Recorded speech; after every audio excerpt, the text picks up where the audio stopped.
Tes. Sekolah Dasar Doan sedang berada dalam kekacauan besar. Para siswa terbagi menjadi beberapa kelompok, dengan kepentingan berbeda. Di satu sisi, ada anak-anak yang menentang pengusiran Seona, berkeliling sekolah untuk mengumpulkan tanda tangan dukungan. Sementara itu di sisi lain, rumor-rumor negatif beredar luas, menciptakan suasana tidak nyaman bagi banyak siswa, termasuk Euna. Namun, Euna tetap acuh tak acuh terhadap gosip yang menimpa dirinya.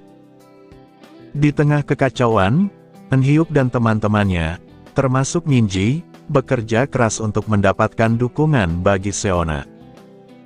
Eunhyuk berkeliling sekolah, mencari siswa yang belum menandatangani petisi, sementara Minji berusaha menciptakan opini positif tentang Seona. Meski Minji sadar bahwa banyak anak-anak masih takut padanya, dia tetap berusaha mengubah pandangan mereka. Di saat yang sama, rumor tentang Euna semakin meluas. Jung Hayang, yang sebelumnya terlihat sebagai gadis baik dan polos, ternyata diam-diam bersekutu dengan Han So Hyun. Euna terkejut, mengetahui bahwa Hayang telah berdiskusi dengan So Hyun tanpa sepengetahuannya. Grup Sirius secara aktif, menggunakan kekuatan mereka untuk mengacaukan keadaan, baik di dalam maupun di luar sekolah. Mereka menekan grup Damon, dan mengadu domba para siswa. Namun, pihak sekolah tampaknya tidak berbuat apa-apa, untuk menghentikan kekacauan ini. Euna curiga, bahwa ketua Alice Group, Min Jun-sik, mungkin memiliki andil dalam membiarkan situasi ini berlarut-larut. Euna akhirnya memutuskan untuk menghadapi kelompok Yom Jae-jin, anak-anak yang telah menjadi musuh publik dalam waktu singkat. Dia mengejar mereka yang mencoba menghindarinya. Saat mereka bersembunyi di tangga sekolah, Euna mendekat dengan mata penuh intimidasi. Anak-anak itu ketakutan, bahkan beberapa mulai berteriak menyebutnya sebagai monster. Yom Jae-jin, yang tampaknya memiliki artefak pelindung, masih mencoba bertahan.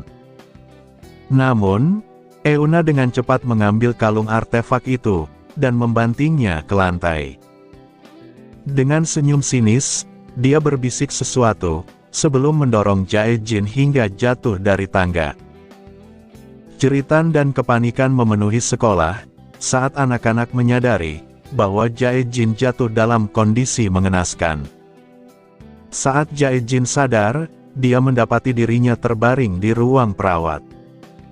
Dia tidak ingat banyak tentang kejatuhannya, hanya merasakan kepalanya berdenyut hebat. Perawat sekolah memberitahunya, bahwa dia jatuh dari tangga dan pingsan. Namun, ketika Jae-jin mencoba memahami situasinya, dia mulai melihat sesuatu yang aneh. Saat Jae-jin melihat perawat, dia terkejut, karena wajahnya berubah menjadi katak raksasa. Ketakutan, dia segera melarikan diri ke koridor, dan mencoba memberitahu anak-anak lain, bahwa perawat sekolah adalah monster.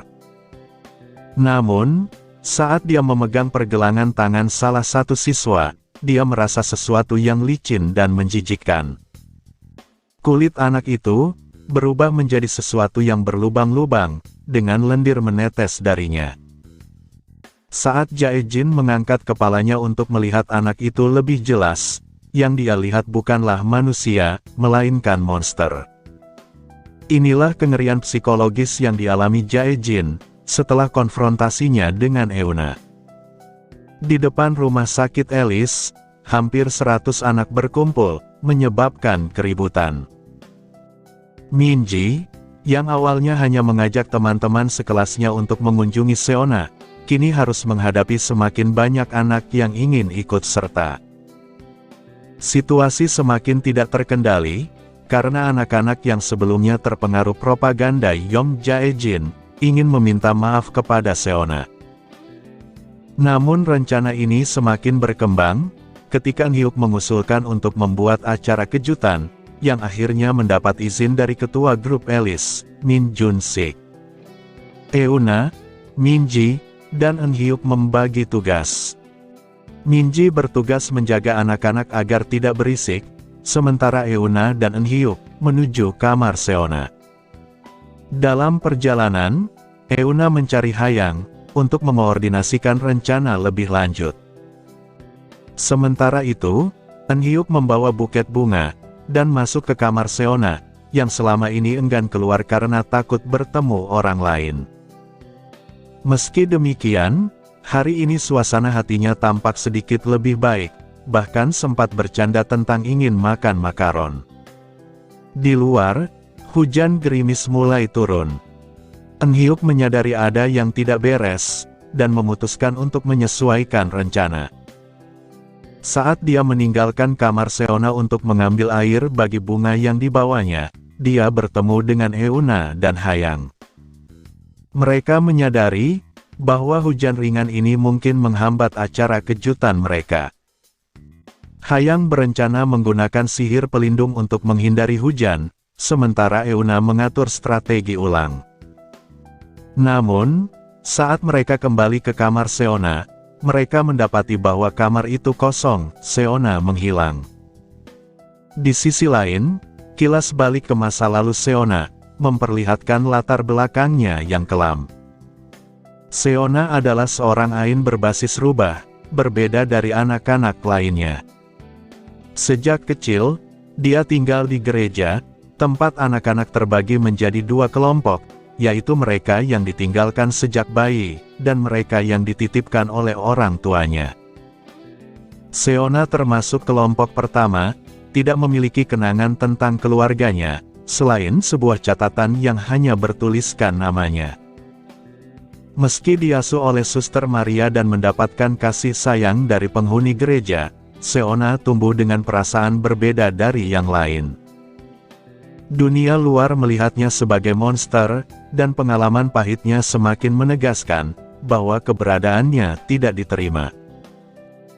Orang-orang yang datang untuk mengadopsi anak dari gereja, seringkali menunjukkan ekspresi jijik ketika melihatnya, bahkan ada yang menyarankan agar dia dijual di pasar bawah tanah, karena keunikan rasnya.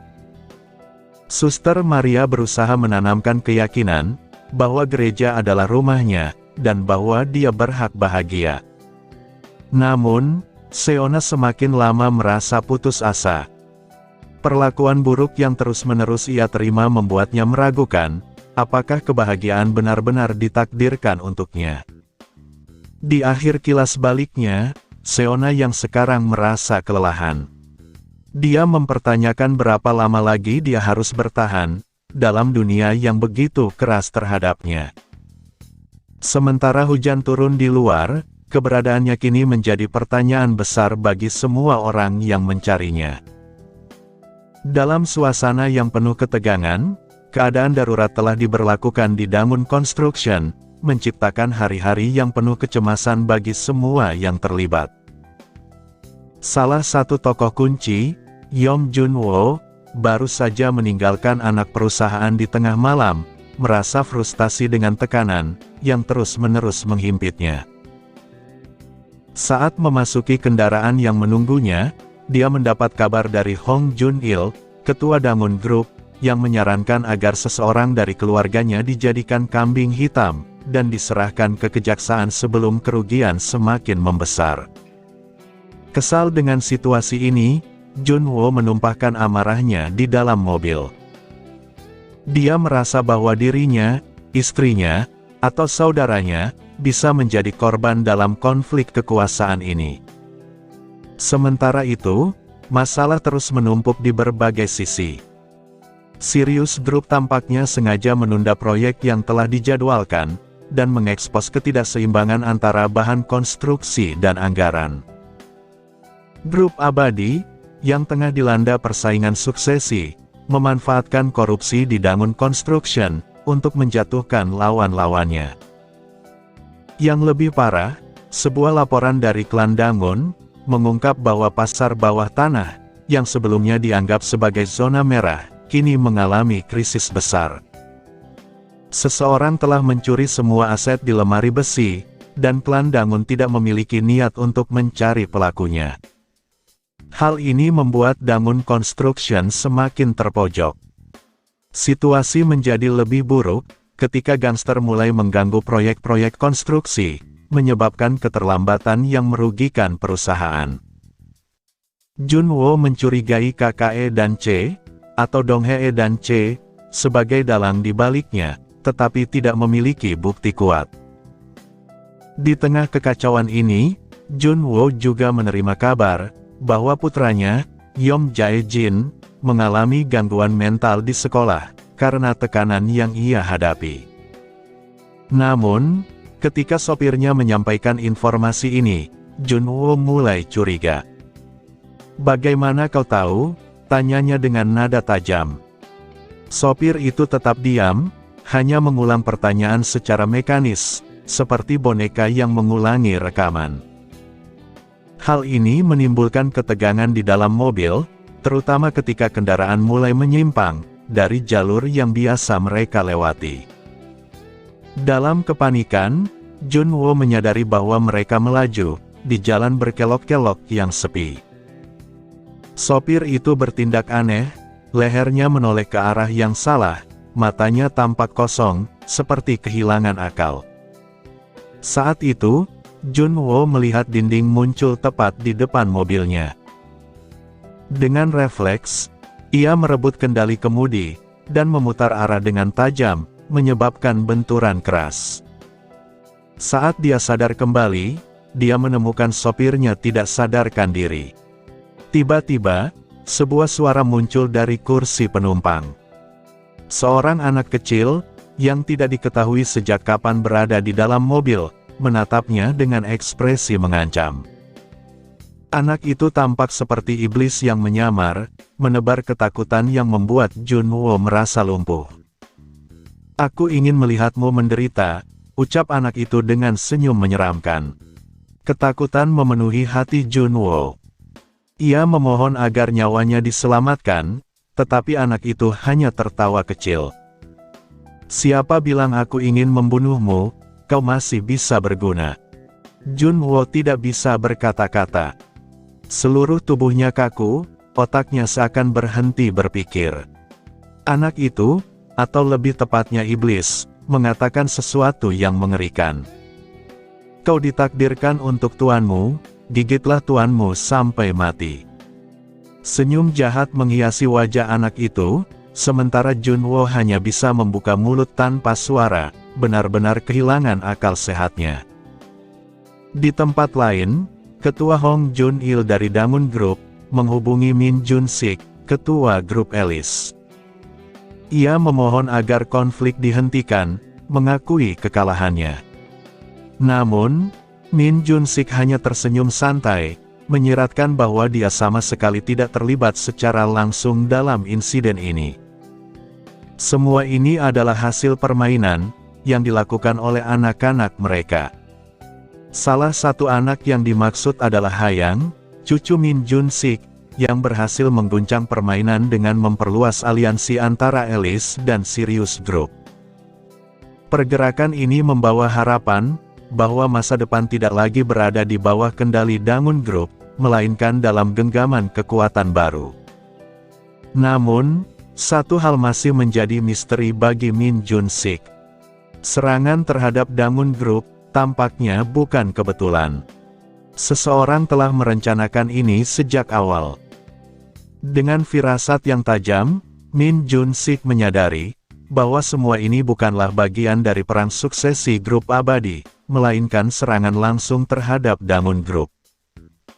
Siapa sebenarnya dalang di balik semua ini? Gumamnya, masih merenungkan teka-teki besar yang belum terpecahkan.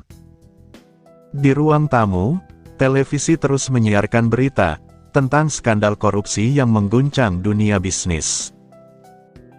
Ketua Yo Seong-kyung dari Grup Abadi, secara terbuka meminta maaf atas keterlibatan ketiga putranya, dan mengumumkan bahwa keluarganya akan mundur dari dunia bisnis, mengasingkan diri ke Pulau Jeju. Sementara itu, berita lain mengabarkan kematian tragis Yom Junwo, Presiden Damwon Construction, yang bunuh diri setelah mengakui korupsi di perusahaannya.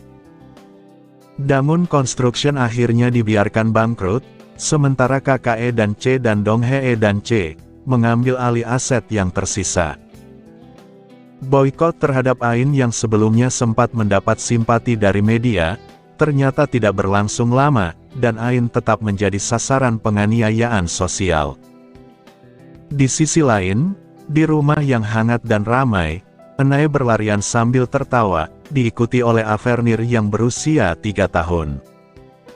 Julieta, yang duduk di meja ruang tamu, memperhatikan mereka dengan penuh kasih sayang. Ibunya Enae membawa nampan berisi coklat, membuat anak-anak itu semakin bersemangat. Namun, di balik keceriaan ini, ada kekhawatiran yang menggantung di benak Julieta. Percakapan berlanjut tentang Euna, dan kebiasaannya yang sembrono. Ibunya mengingat bagaimana Euna sering lupa menutup jendela, atau membawa payung saat hujan. Ketika Julieta bertanya tentang keberadaannya, ibunya menjelaskan bahwa Euna dan teman-temannya pergi ke istana Gyeongbokgung untuk merayakan keluarnya Seona dari rumah sakit. Namun, tidak semua orang senang dengan Seona. Sejumlah orang tua di SD Doan mengirimkan surat yang mendukung pengusirannya dari sekolah. Julieta geram mendengar ini, merasa bahwa jika dia adalah bagian dari sekolah, dia akan membela Seona. Sayangnya, sebagai orang luar, ia hanya bisa membantu dengan cara lain, seperti menangkap orang-orang yang menyebarkan fitnah tentang Ain. Ibu Euna sendiri dihadapkan pada dilema. Ia ingin mendukung anaknya, tetapi juga menyadari risiko sosial yang akan dihadapi Euna, jika terus berteman dengan Seona. Namun pada akhirnya, ia memilih untuk mempercayai anaknya, dan menerima Seona sebagai temannya. Ketika Enae berteriak bahwa hujan turun, semua orang bergegas ke beranda. Langit tetap cerah, tetapi hujan turun ringan, hujan rubah. Julieta menjelaskan kepada Enae, bahwa hujan rubah adalah tanda, bahwa seekor rubah sedang menikah. Namun, pertanyaan polos Enae tentang mengapa rubah menangis di hari pernikahannya, membuat Julieta terkejut. Ibunya menjawab, bahwa yang menangis bukan rubah, melainkan awan yang mencintai rubah, tetapi harus merelakannya menikah dengan harimau. Enae yang polos merasa kasihan pada awan, tetapi ibunya meyakinkannya, bahwa awan akhirnya berhenti menangis, dan mendoakan kebahagiaan rubah. Saat hujan reda, awan pun terlihat mengeringkan air matanya, menandakan bahwa ia telah menerima takdirnya. Di tempat lain, Jung Geum-jeon duduk di rumahnya, bertekad untuk lebih hemat, setelah menghabiskan terlalu banyak uang. Ketika bel pintu berbunyi, ia mengernyit, mengira itu adalah penjual MLM. Namun, yang datang adalah Sekretaris Jenderal Grup Donghae, yang menyerahkan amplop berisi pernyataan tagihan. Dengan tangan gemetar, Geum-jeon membaca dokumen tersebut, dan terkejut dengan jumlah yang harus dibayarnya. Dia mencoba menawar, tetapi sekretaris itu dengan dingin menjelaskan, bahwa tidak ada yang gratis di dunia ini, bahkan untuk cucu ketua. Saat Geum-jeon masih bingung, beberapa pria berbadan besar menerobos masuk, dan mulai membuka brankasnya, untuk mengambil uang yang diperlukan. Geum-jeon tidak punya pilihan selain menyerah. Rencananya yang melibatkan Damun Construction dalam serangan terhadap Jin Seona, kini berbalik menjadi bumerang, dan dia harus membayar harga mahal untuk kesalahannya. Liburan musim panas telah tiba, menandai akhir dari semester pertama. Euna, seperti biasa, menghabiskan waktunya dengan bersantai di rumah, malas-malasan dengan pijamannya sepanjang hari. Kehidupan sehari-hari di rumahnya berlangsung santai, diwarnai dengan interaksi kecil antara dirinya, adiknya Euna, dan ibunya. Euna, yang akan memasuki Akademi Pemain SMA tahun depan, tampak semakin mandiri. Saat menikmati es krim bersama ibunya, dia mencoba meyakinkan Euna dan Enae, tentang betapa nyamannya hidup santai di rumah. Euna terjebak dalam dilema saat ibunya bertanya, apakah dia setuju dengan Ena, sementara ayahnya tidak memberikan bantuan sama sekali. Akhirnya, Euna memilih untuk duduk di kaki kakaknya, menikmati kenyamanan dan kesejukan kulitnya. Di tengah kebersamaan itu, keluarga Euna tiba-tiba diganggu oleh ketukan keras di pintu. Ibu Minji datang dengan ekspresi panik, mencari putrinya, Minji, yang menghilang setelah bertengkar dengannya. Euna tidak memiliki jawaban pasti, karena Minji tidak menunjukkan tanda-tanda aneh sebelumnya. Namun, ketegangan terlihat jelas, dan ada sesuatu yang terjadi dengan Minji, yang bahkan keluarganya sendiri tidak ketahui. Sementara itu, Minji sedang merenung di taman, duduk di atas perosotan, dan menatap langit berbintang. Dia selalu melihat Euna sebagai bulan, sesuatu yang tampak dekat, namun sebenarnya jauh dan tak terjangkau. Dia merasa istimewa, karena menjadi salah satu bintang yang diperhatikan Euna, namun seiring waktu, cahaya bulan menyinari bintang-bintang baru, membuatnya merasa semakin biasa. Minji mulai mempertanyakan identitasnya.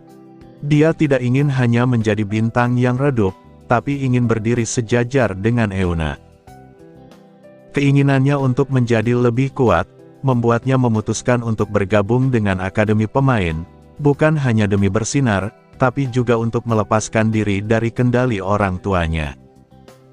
Namun, ibunya menolak mentah-mentah impian Minji, memaksanya mengikuti jalur pendidikan konvensional, demi masa depan yang stabil. Minji merasa, bahwa masa depan yang dirancang ibunya bukanlah miliknya, melainkan kehidupan yang ditentukan orang lain untuknya. Di tengah pergolakan emosi, Minji menyadari, bahwa menjadi bagian dari cahaya bulan tidaklah cukup. Dia harus menemukan cahayanya sendiri, meskipun itu berarti menentang kehendak orang tuanya. Minji melarikan diri dari rumah pada malam hari, setelah bertengkar dengan ibunya. Keluarganya segera mencarinya, dan akhirnya, dia ditemukan di taman bermain, oleh Euna dan Ena. Ena yang melihat Minji, memilih untuk menunggu dari kejauhan, membiarkan Euna yang menghadapinya. Sambil menatap langit malam yang dipenuhi bintang, Ena merenungkan betapa banyaknya bintang, seperti banyaknya manusia di dunia, dan ia bersumpah untuk menjadi seorang pemain yang melindungi mereka. Di taman bermain, Euna mendekati Minji yang duduk termenung. Dia bertanya mengapa Minji tidak pulang, tetapi Minji hanya menjawab dengan enggan. Euna, yang sudah mengenalnya sejak kecil, memahami keras kepala Minji, dan tidak memaksanya untuk berbicara. Namun, ketika Minji menyadari bahwa Euna hanya diam dan tidak mencoba menghiburnya, ia menjadi marah. Minji mulai meluapkan semua perasaannya, berteriak bahwa Euna tidak peduli, dan hanya datang untuk melihatnya, tanpa benar-benar berusaha memahami perasaannya. Euna dengan tenang menjawab, bahwa dia memang datang karena khawatir, dan bahwa ibunya sudah memberitahu alasan Minji pergi. Namun, Euna juga menyadari, bahwa meskipun seseorang khawatir, itu tidak berarti mereka bisa serta-merta menghibur orang lain. Minji akhirnya mengungkapkan, bahwa ia ingin menjadi pemain, karena ingin hidup bebas dan dikenal dunia. Namun, ia sadar bahwa ia belum pernah benar-benar mengungkapkan alasan itu kepada orang tuanya. Ia hanya menyatakan ingin menjadi pemain, tanpa menjelaskan perasaannya yang rumit. Mendengar itu, Euna menasihatinya, bahwa orang tidak akan bisa memahami perasaan seseorang, jika tidak diberitahu dengan jelas. Euna juga membagikan pemikiran dari seorang kenalannya, yang mengatakan bahwa hal tersulit di dunia ini, adalah memahami perasaan diri sendiri, dan yang kedua, adalah memahami perasaan orang lain. Minji menyadari, bahwa ia mungkin telah salah dalam berpikir, bahwa orang tuanya akan langsung mengerti, tanpa ia menjelaskan perasaannya. Saat mereka berbicara, Minji melihat langit malam yang dipenuhi bintang. Euna mengatakan, bahwa meskipun bintang-bintang tampak berdekatan, kenyataannya mereka terpisah oleh jarak yang sangat jauh. Hal itu mirip dengan manusia, mereka bisa tampak dekat, tetapi sebenarnya sulit untuk benar-benar memahami satu sama lain. Namun, Minji ingin menjadi seperti bintang yang bersinar terang, mengirimkan sinyal kepada dunia bahwa dia ada. Akhirnya, Minji dengan mantap menyatakan, bahwa dia ingin menjadi pemain, bukan hanya karena keinginan belaka, tetapi karena itu adalah keputusan yang benar-benar ia yakini. Euna hanya menjawab dengan santai, bahwa Minji bisa melakukan apa yang dia inginkan. Dengan percakapan ini, Minji memperoleh keberanian untuk menghadapi orang tuanya, dan mengungkapkan perasaannya dengan lebih jujur. Musim gugur telah tiba, membawa aroma ubi jalar panggang yang menggoda. Hari itu adalah momen langka, ketika ayah akhirnya mendapat libur, setelah bekerja keras sepanjang musim panas. Dengan semangat yang tinggi, ia bahkan bersenandung kecil, saat memimpin perjalanan mereka ke kebun binatang. Di antara mereka ada Sun Ki-jon, seorang pria bertubuh besar, yang dengan sopan menawarkan untuk membawa barang bawaan ayah. Setelah sedikit ragu, ayah akhirnya menyerahkan barang itu kepadanya. Di sisi lain, anak-anak bersemangat untuk mengunjungi kebun binatang, terutama Nae yang ingin sekali melihat harimau. Bersama sahabatnya, Mie, ia penuh energi, sementara Mie yang lebih dewasa selalu berusaha menjaganya, agar tidak terlalu bersemangat. Euna yang ikut serta dalam perjalanan ini, memperhatikan bagaimana hubungan antara ayah dan Sun Ki-jon tampak begitu akrab, meski baru pertama kali bertemu. Ia juga mengenang masa lalu Sun Ki-jon, yaitu seorang navigator andal dalam party dungeon, bernama Party Bunga Berkabut, yang akhirnya menemui ajalnya dalam dungeon neraka. Dalam ingatannya, Sun Ki-jon adalah pria penuh penyesalan, terutama atas kematian putrinya. Di dunia ini, Mie, putri Sun Ki-jon, masih hidup. Namun, Euna tahu bahwa takdirnya berada di ujung tanduk.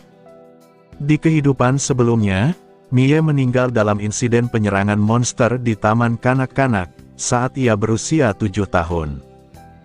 Dengan menyadari kemungkinan itu, Euna mulai berpikir cara untuk melindungi Mie.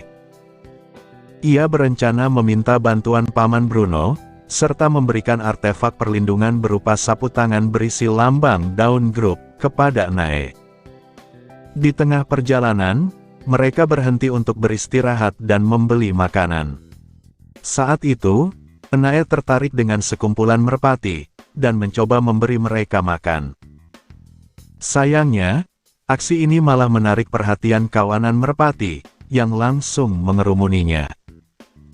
Ibunya yang ketakutan panik dan kehilangan kendali, sementara Nae berusaha mempertahankan camilannya, dari serangan burung-burung itu. Melihat kekacauan ini, ayah segera berlari menyelamatkan mereka, mengusir merpati dengan tangan kosong. Para pengunjung di sekitar mulai memperhatikan, bahkan beberapa merekam kejadian tersebut. Setelah keadaan tenang, Sun Ki-jon akhirnya menggunakan sihir, untuk membersihkan mereka dari bulu dan kotoran merpati. Sementara keluarga itu sibuk dengan insiden yang baru saja terjadi, Euna duduk diam, menyusun rencana untuk mencegah tragedi yang akan datang. Dia tidak ingin melihat Sun Ki-jon berubah menjadi pria putus asa, seperti dalam kehidupan sebelumnya. Saat ia termenung, seekor merpati mencoba mendekatinya, tapi segera menjauh. Seperti biasa, hewan tidak menyukai keberadaannya. Dengan kesadaran bahwa waktunya terbatas, Euna bertekad untuk bertindak sebelum hari kematian Mie tiba. Keadaan darurat terjadi di kota Seoul.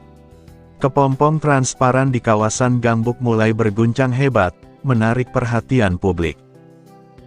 Tak lama kemudian, retakan muncul di permukaannya, dan dalam waktu 43 menit setelah tumbukan, sekelompok monster mulai menerobos masuk. Meskipun kepompong secara otomatis memperbaiki retakan kecilnya, sekitar 20 monster berhasil menyusup. Beruntungnya, tidak ada gelombang serangan kedua. Namun, ancaman utama bukanlah jumlah mereka, melainkan pemimpin kelompok ini, Manticore peringkat ketiga. Monster ini memiliki bentuk yang mengerikan. Tubuh campuran antara lelaki tua dan binatang buas, surai seperti singa, ekor seperti kalajengking, serta sayap melengkung di perbatasan troposfer dan stratosfer.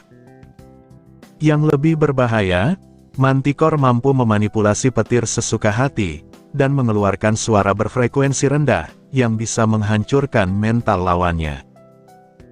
Meskipun kekuatannya berkurang di dalam kepompong, jika dilepaskan ke wilayah perkotaan, kehancuran yang ditimbulkan akan sangat besar. Di atas udara, helikopter yang membawa anggota klan Sila melayang di atas Manticore. Mereka menyadari bahwa melawan monster ini di udara bukanlah pilihan yang bijak, sehingga perlu memancingnya ke lokasi yang lebih aman. Yang Hejung, navigator klan, mengusulkan taman bermain SD Doan sebagai tempat pertempuran untuk meminimalkan korban sipil. Salah satu anggota terkuat dari 12 kursi, Li Dojin, yang berada di helikopter, mengambil keputusan cepat. Dengan wajah tanpa ekspresi dan aura penuh ketenangan, ia meminta pilot untuk menurunkan ketinggian helikopter, tepat di atas Manticore.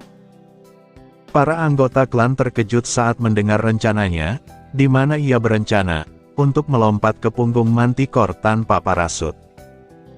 Meskipun pilot awalnya ragu karena kondisi arus udara yang berbahaya, ia akhirnya menurunkan helikopter sedikit demi sedikit. Sementara itu, kabar baik datang dari klan Tempest. Pemain Yosujin sedang menuju lokasi untuk memberikan dukungan tembakan dalam waktu 15 menit. Selain itu, seorang anggota lain dari 12 kursi, yang dikenal dengan julukan memori presisi, juga dalam perjalanan, dan akan tiba dalam 12 menit. Dengan persiapan matang, Li Dojin mengarahkan mana ke dalam pedangnya, Mistletoe, senjata istimewa yang ditempa dari bahan langka. Ia kemudian meminta anggota klan untuk membuka pintu helikopter. Semua orang terkejut dan mencoba menghentikannya, tetapi Dojin tetap pada keputusannya. Ketika hitungan mundur mencapai 10 detik, tanpa ragu, ia melompat dari helikopter menuju punggung Manticore. Dengan pedangnya yang telah dipenuhi mana, ia mengaktifkan teknik serangan gelombang otak, dan menusukkan bilahnya ke tubuh monster tersebut. Di bawahnya, di SD Doan, situasi semakin tegang. Para siswa diminta tetap di kelas, dan tidak keluar ke taman bermain. Guru mereka, Im Do-hon, berusaha menenangkan murid-muridnya. Namun, beberapa anak seperti Euna, Minji, dan Eun-hyuk, justru tertarik untuk melihat bagaimana para pemain menghadapi monster. Hayang, yang memiliki kepekaan terhadap mana, merasakan aura yang sangat tidak menyenangkan dari langit. Ini membuat Euna semakin waspada.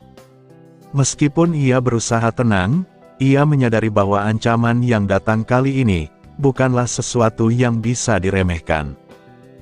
Ketika Manticore akhirnya jatuh mendekati sekolah, ketegangan mencapai puncaknya.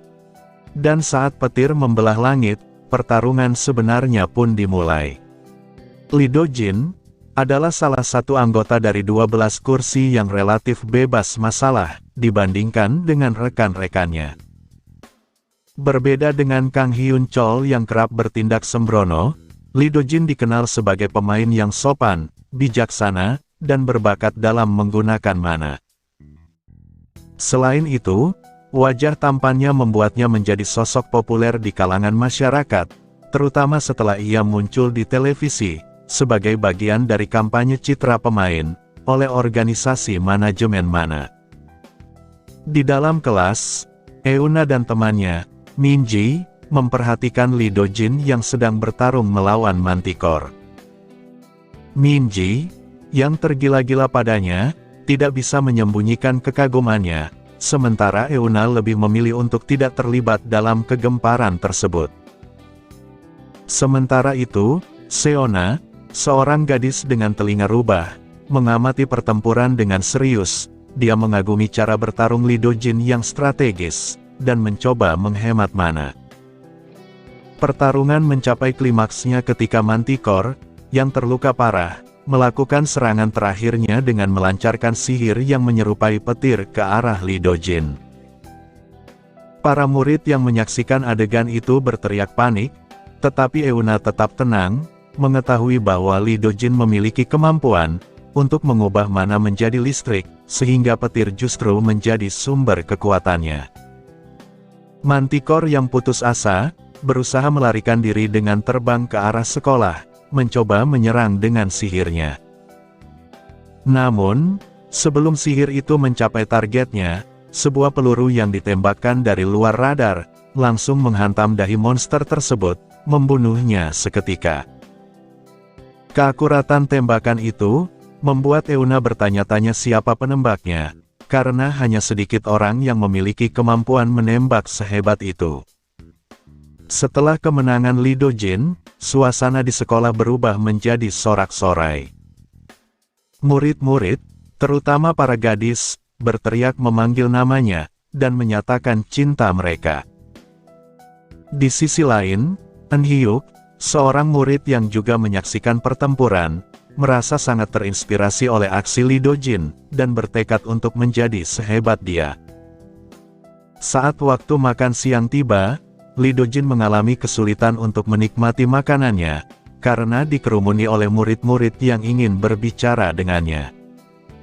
Sementara itu, Euna dan Seona tetap duduk di sudut yang lebih tenang, mengamati situasi. Seona menolak untuk bergabung dalam kerumunan, karena merasa tidak nyaman berada di tengah banyak orang.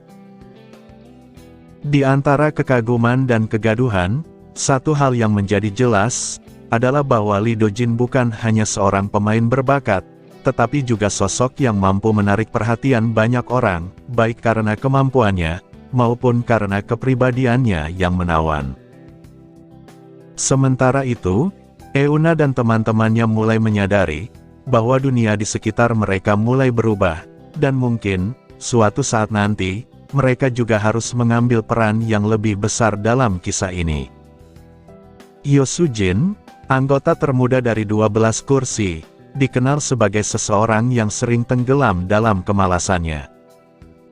Meskipun memiliki peran penting di klan Tempest, ia lebih sering terlihat tidur atau melamun, ketika tidak sedang menjalankan misi.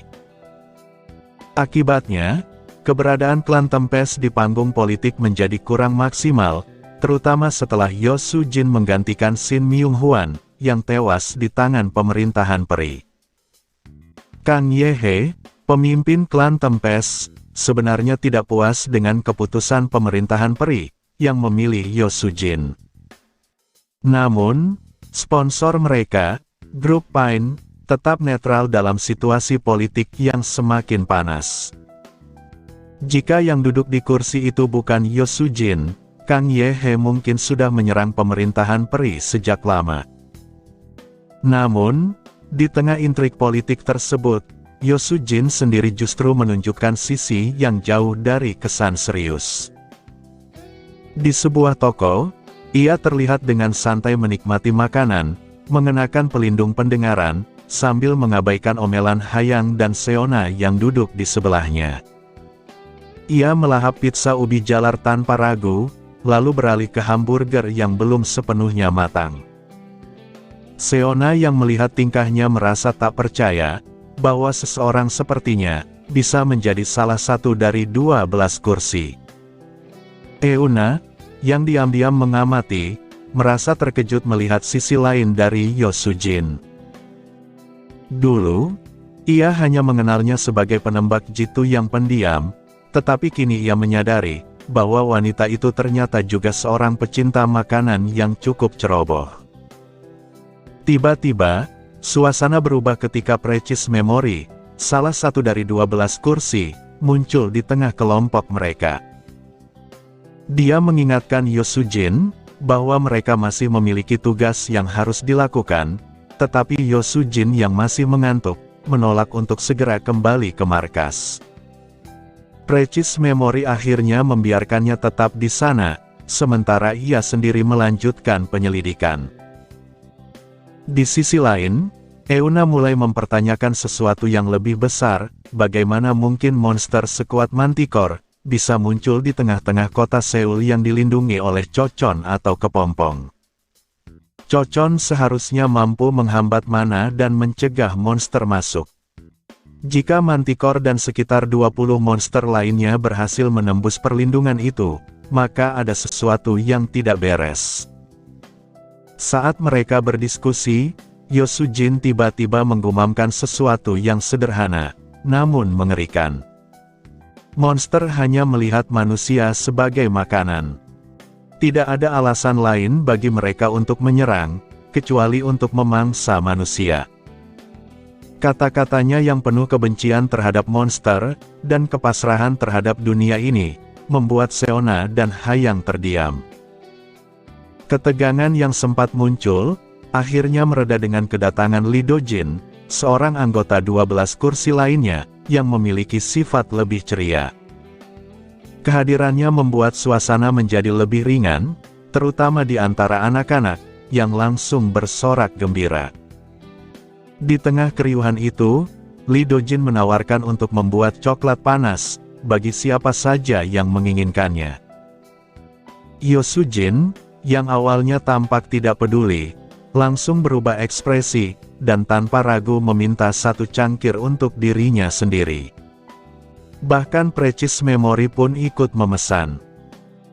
Pada akhirnya, momen yang diawali dengan pertanyaan besar tentang monster dan dunia yang keras berakhir, dengan sesuatu yang lebih sederhana, sekelompok orang yang duduk bersama, menikmati kehangatan secangkir coklat panas.